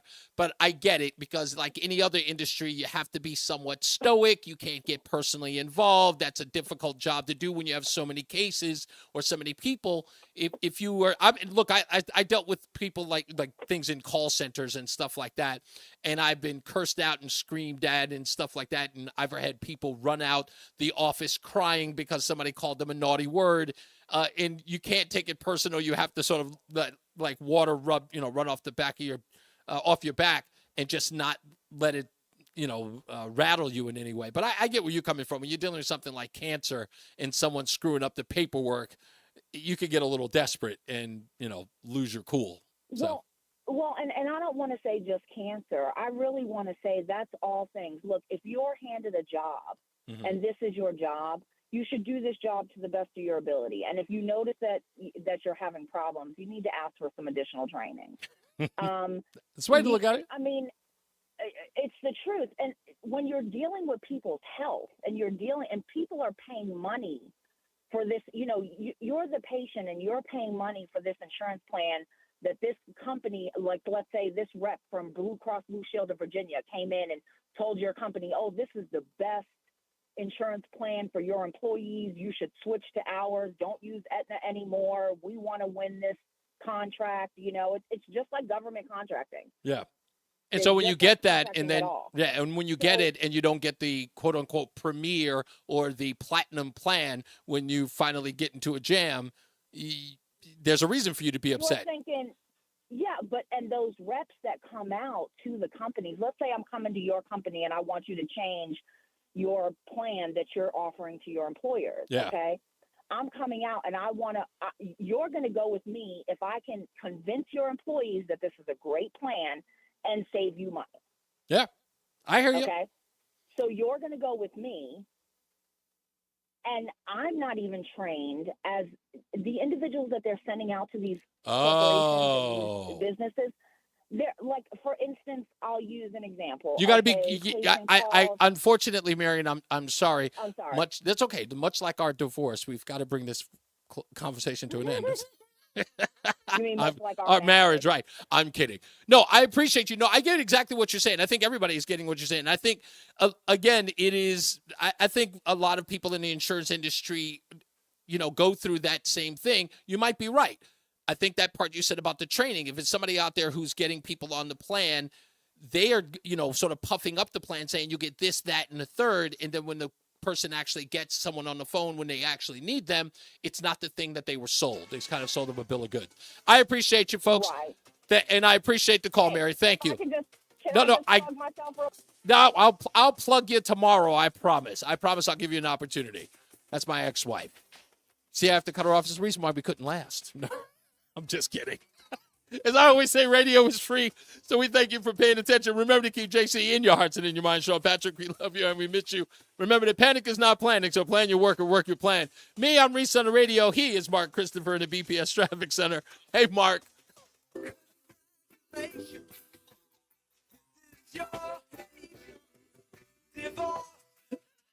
Have a great night, Reese. I appreciate that. The X-Man. He wants to talk, man. You Yeah, better listen. I know. I You tried better so hard. listen. I Hey, tried. They're heading into Hartford right now. We do have that accident on the right shoulder, northbound 91, up by. All right, good sir. Thank you, man. I That's on the right appreciate shoulder it. delays back. I'm days over now. On to tomorrow. You got it. Now we're back in the regular thing tomorrow. Oh yeah. Oh. We only have one. Usually, it's only one day game a week. Okay. So hopefully, I don't think we have none next week, but we'll see. You got it. Two Okay. westbound Thanks, man. No problem. 84 West Merge, 291 through 84 okay. So the river quiet, Middletown, 84 eastbound Waterbury slowing by 18, 84 westbound Cheshire tied up from 26. Oh, God bless that woman. God bless that woman. She's a fine woman. I give her props. People still don't believe that we're cool. I love you, Mary. Thank you so much. And I appreciate you. Now everybody got the issue. Was like, did he have his ex-wife on yesterday? Do you know how many people are going to talk about that tomorrow? He was like, did you have your ex-wife on? Yes, I did. They call me a different breed of crazy for a reason. You guys be good. I will see you tomorrow. Holler.